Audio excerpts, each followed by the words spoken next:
In 2024, three black SUVs rolled into a Music small Georgia town, the kind nobody in Hadley Springs had ever seen, Music the kind that cost more than most houses there. 800 people gathered in the town square. CNN cameras pointed at a Music wooden stage. On that stage stood a 65-year-old black woman, tears streaming, hands trembling.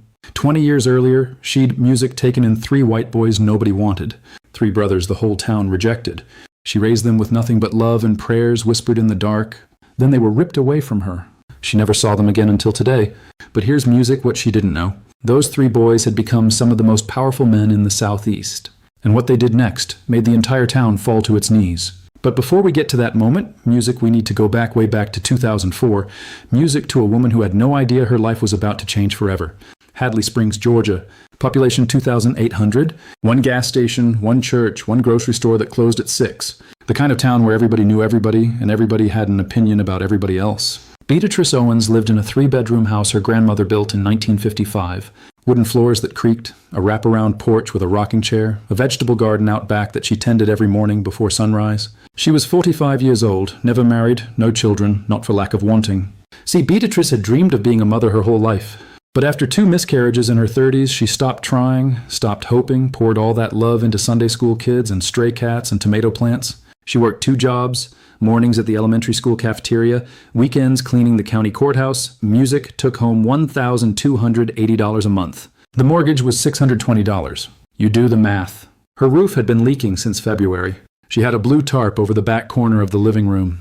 3 buckets catching drips when it rained. Repair estimate $3,400. Her savings $780. She'd applied for a home repair grant through the county. Been waiting 4 months. The lady at the office kept saying she was in the queue. But Beatrice didn't complain. That wasn't her way. Every Sunday she sat in the 3rd pew at Greater Hope Baptist Church. Pastor Raymond Coleman knew her by heart. Knew she'd bring potato salad to every potluck. Knew she'd volunteer first and leave Music last. He watched her with the children after service, the way she knelt down to their level, the way she really listened when they spoke. Pastor Coleman noticed something the rest of the town didn't see. Beatrice Owens had a gift for broken things. Her neighbor Denise Harper came by most Tuesdays. They'd sit on the porch with sweet tea while Denise's kids played in the yard. "Bea, have you ever thought about leaving this place?" Denise asked one afternoon. "Your cousin in Atlanta has room." Beatrice smiled, tired but warm. "And who's going to water Grandma's tomatoes? Who's going to make sure Pastor Coleman doesn't put too much sugar in the lemonade?" She laughed. But Denise saw it, the loneliness sitting behind Beatrice's eyes like a permanent guest who never Music left. Every night Beatrice prayed the same prayer. Had been praying it for 15 years. "Lord, if I'm meant to be a mother, send me someone to love. If I'm not, help me make peace with this empty house." She'd made peace with it mostly. Above her fireplace hung a small wooden plaque, hand-carved by her grandmother decades ago, the edges worn smooth from years of dusting.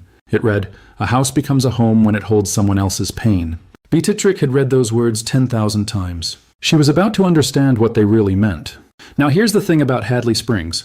It wasn't openly hostile. No burning crosses, no shouted slurs, but there was a texture to the silence. When Beatrice walked into the grocery store, conversations paused, just a beat, then continued. When she applied to be a substitute teacher, she had 30 college credits, just 15 short of a degree. The school board thanked her for her interest. They never called back. She told herself it didn't bother her. Told herself she was content with the cafeteria, content with the mop and the courthouse floors. But some nights, lying in that too-quiet house, she wondered what would it feel like to be chosen for something, to be someone's first pick instead of their last resort. She didn't know it yet, but she was about to find out. That Tuesday night, the phone rang. It was Carolyn Mitchell, social worker from the county office. Beatrice knew her from high school, back when she was Carolyn Baker. Carolyn's voice was strained. "I know this is last minute. I know it's a lot to ask." Beatrice sat up straighter, "But I've got 3 boys, brothers, and nobody will take them." "I mean, nobody." Beatrice's heart started beating faster.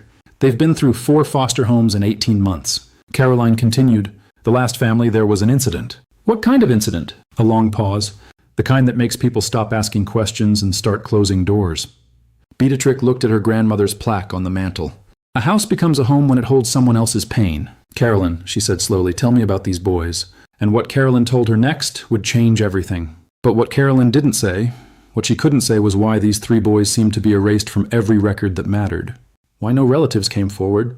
Why a family with their last name had been mentioned in the Atlanta papers years ago. Connected to money, serious money. Carolyn didn't know that part. Neither did Beatrice. But they were both about to find out. Beatrice gripped the phone cord tighter. 3 boys? She repeated. All brothers? Yes. Caroline's voice cracked. James is 14, Daniel is 11, and Thomas is 8. Why won't anyone take them? Carolyn hesitated. The silence stretched too long. There's history, be with the family, things I can't get into, but I promise you, these boys aren't dangerous. They're just damaged. Damaged. The word hung in the air. The youngest one, Carolyn continued. Thomas, he hasn't spoken in 6 weeks. Not one word. The middle one, Daniel, has been suspended 3 times for fighting, always protecting his brothers. And James, she paused. James is 14 years old. But he talks like he doesn't expect to see 18. Beatrice closed her eyes. What happened to their parents? Car accident 8 months ago. Both gone instantly and no family came forward. Another pause longer this time. There might be family somewhere, but they haven't claimed the boys. And honestly, at this point, the state has stopped looking. Beatrix's jaw tightened. 3 children, orphaned, abandoned, bounced through 4 homes in 18 months, and now the system was ready to split them up. If I can't find placement by Friday, Carolyn said, they're separating them. 3 different group homes, 3 different counties. Beatrix's heart clenched. They've already lost everything, Carolyn whispered. Their parents, their home, each other is all they have left. Beatrice looked around her small house, the leaking roof, the buckets, the empty bedrooms she'd stopped going into years ago. She thought about her $780 in savings. She thought about the tarp flapping in the wind. Then she thought about an 8-year-old boy who'd stopped speaking, who'd looked at the world and decided it wasn't worth talking to anymore. Carolyn. Yes. Bring them here. Friday came gray and cold. October wind scattered leaves across Beatrix's porch as the county van pulled up. Not a sedan, a van. Because they needed room for 3 boys and everything they owned. Everything they owned fit in 3 garbage bags. Carolyn walked them up the path. The oldest boy came first. James, 14 years old, but carrying himself like a grown man, jaw set, hands clenched into fists, eyes scanning for threats. He'd been the parent for 4 years now, since he was 10, since their real parents started falling apart. Behind him walked Daniel, 11, wiry and tense. His left eye had a fading yellow bruise. His gaze swept the property like he was calculating escape routes. And hiding behind both of them was Thomas, 8 years old, small for his age, clutching a battered leather notebook against his chest like a shield. Beatrix noticed his shoes first, holes in both toes. Then she noticed the notebook. Old leather, worn edges, gold initials embossed on the corner, almost invisible now. HDU! She didn't think anything of it then. She should have. Beatrice did something none of the other foster parents had done. She stepped off the porch, walked down to meet them, and knelt right there on the pathway, eye level with Thomas. I'm Miss B, she said softly. This is my house, and as long as you're here, it's your house too. James stared at her. He'd heard this speech before. Every foster home said the same things. I've got 3 rules, Beatrice continued. We eat together. We don't lie to each other. And nobody in this house goes to bed without knowing they're loved? Daniel snorted. That's 4 rules. Beatrice didn't miss a beat. The 4th one's not a rule. It's a promise. Something flickered in James's eyes just for a moment. Across the street, Edna Cartwright watched from her window. 70 years old, president of the garden club, lips pressed into a thin line. 3 houses down, Sheriff Earl Dawson slowed his patrol car, made a mental note of the scene, didn't stop. Beatrice felt the eyes on her. She'd felt them her whole life. But today, for the first time, she didn't care. She reached out and took Thomas's hand gently, carefully, like holding something precious. Come on inside, she said. I made dinner. That first night, they sat around her kitchen table. Baked chicken, rice, green beans from the garden. James and Daniel ate like they were afraid the food would disappear, shoveling it in, eyes darting. Thomas pushed his food around the plate, didn't eat, didn't speak. Thomas, honey. Beatrix's voice was gentle.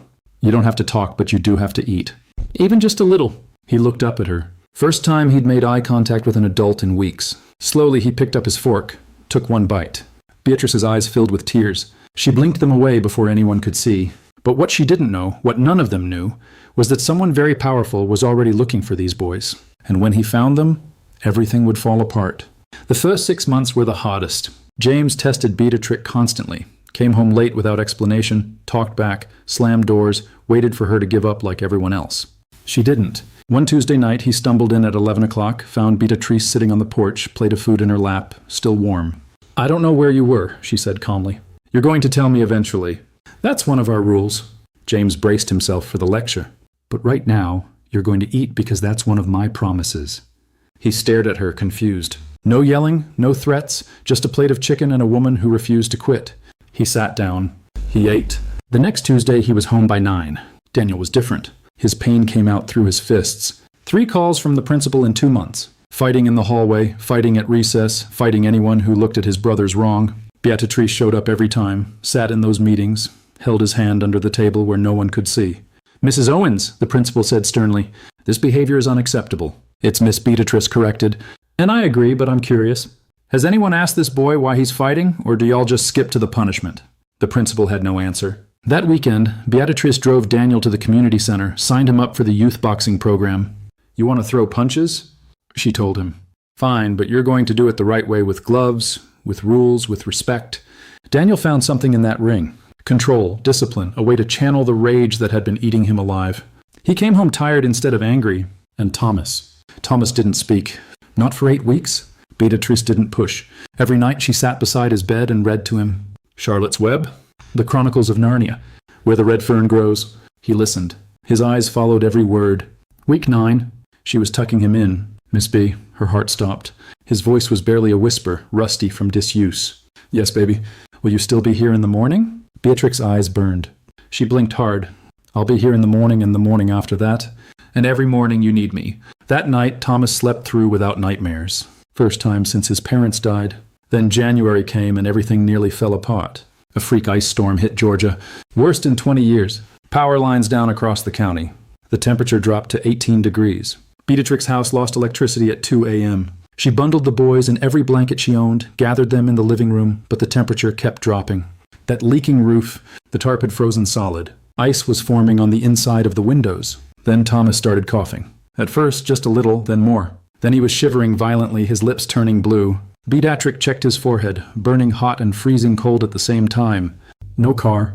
Her old sedan had died 2 months ago. No phone. Lines were down. The nearest neighbor was a /4 mile away through ice. She looked at Thomas. His breathing was getting shallow. She made a decision. "James, Daniel, stay here. Keep your brother warm. Pile on top of him if you have to." "Where are you going?" James's voice cracked. "To get help." Beatrix put on her grandmother's old coat, wrapped a scarf around her face, and walked out into the storm. The world outside was pure white chaos. Ice on every surface, trees bending under the weight. The wind was screaming so loud she could barely hear herself think. She walked one step at a time. Quarter mile to Denise Harper's house, fell twice, got back up. Her hands went numb first, then her feet, then her face, but she kept walking. When she reached Denise's door, she pounded with both fists. Didn't stop until her gloves were bloody. The door opened. Denise's eyes went wide. "What in God's name, Thomas?" Beatrix could barely speak. "Can't breathe. Need your truck now." They made it to the hospital. Barely. The ER doctor said Thomas had early-stage hypothermia and a respiratory infection. Another hour in that cold and it could have been pneumonia. Could have been worse. Beatrix sat in that waiting room until sunrise. James and Daniel pressed against her sides. All 3 of them were exhausted. All 3 of them were terrified but alive. Around 400 a.m., James spoke. "Why are you doing this?" Beatrix looked at him. "Doing what, baby?" All of this. His voice broke. "We're not even yours." Beatrix was quiet for a long moment. Then she put her arm around him. "Let me tell you something my grandmother told me," she said. She said, "Family isn't about blood. Family is about who shows up when the ice comes." She pulled him closer. "I'm showing up. That's all I know how to do." James didn't pull away. For the first time since his parents died, he let himself lean on someone. After that night, something shifted. James started calling her Mama B instead of Miss B. Daniel stopped looking for escape routes. Thomas drew her a picture. A house with a yellow roof. 4 stick figures holding hands. He wrote "my family" at the top. Spelled wrong.